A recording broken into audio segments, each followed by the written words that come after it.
So when we talk about churn, when we talk about everything, we just look at the statistics. But there's so much to know beyond those statistics is going into the root level of why. Why is it happening? Why the client is not happy. And those are the answers that we get from why defines the roadmap to achieve higher stats and higher metrics in all of those things.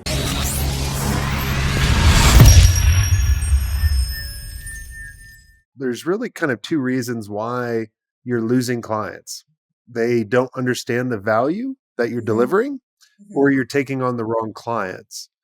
So, how do you look at it as making sure you're building your client base and you're constantly growing those accounts? I feel, one framework that I've recently learned about this is the Delta 4 framework, where it could be applied to product, businesses, services, anything. So it's just about asking yourself that, okay, if I'm using this service, would I rate this more than 4 in terms of efficiency, or will it be less? So let me ask you this, Jason. Let's have an example of Uber and a normal cab. So as compared to normal cab, how much would you rate Uber in terms of efficiency? I'd say an 8. Okay, perfect. So now whenever you go beyond 4, there are three factors that is considered. One is if the efficiency is more than 4, the thing is irreversible. So you're not going to go back to using old cabs or the cab system which used to exist because Uber is far more efficient than it. Then it comes to if anything goes wrong with Uber, you will still be there to support, or you'll still take few hits that come from there if there is some malfunction in the app, or if there is something that happens, the app is not working fine, you'll still give them chances to improvise on that product because you have seen that has increased your efficiency. And the other is a noteworthy bragging points. It's like, there is something which you feel is really different in Uber, and that is why you are going to recommend that app to all your, maybe peers, your family members, your friends, and everyone. So it's like a brag worthy product or service that you are using.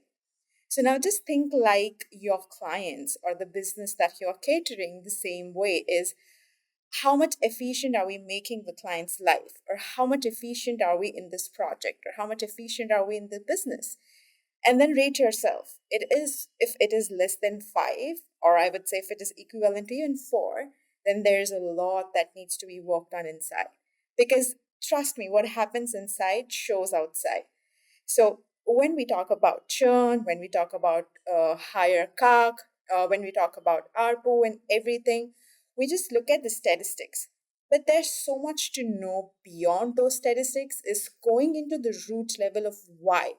Why my churn rate is higher, why the CAC is higher, what could be done to kind of deal with all those things. We usually end up asking, what could be done, how these things could be done, but we don't root to a more in-depth questions like why is it happening?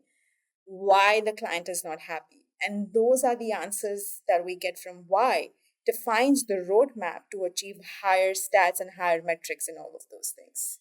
What are some examples that you use with your guys' agency in order to get a gauge of this? As I'm thinking, there's a lot of agencies that just are order takers. Right. And a lot of agencies I've actually personally hired that haven't worked out, I actually had to put a lot of more time into it.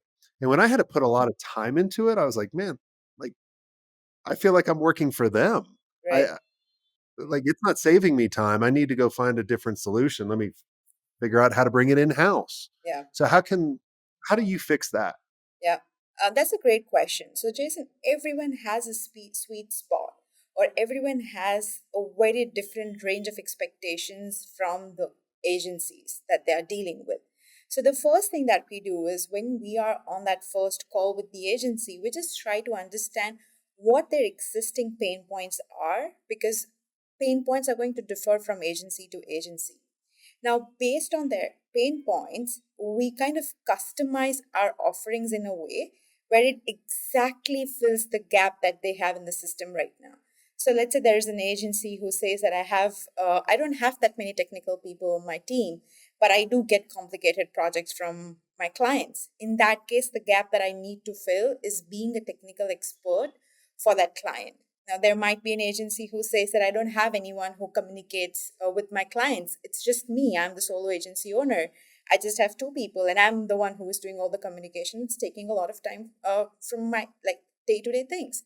So I feel the gap that we will be filling there is being a project manager or being a kind of account manager where you give all handy updates, where they just don't have to kind of go through everything. They just take it and share it with the client. So it's saving a lot of time for them to not go into things, to not draft everything, to kind of making sure everything is working fine or not. They just take it and share it with their clients. So I guess the first base and the core of it is understanding what the pain point is and then hitting the right sweet spot instead of saying that, okay, I give A, B, C, and D. But A, B, C, and D are very irrelevant because what they need is E. So just understanding what they need and then catering based on it.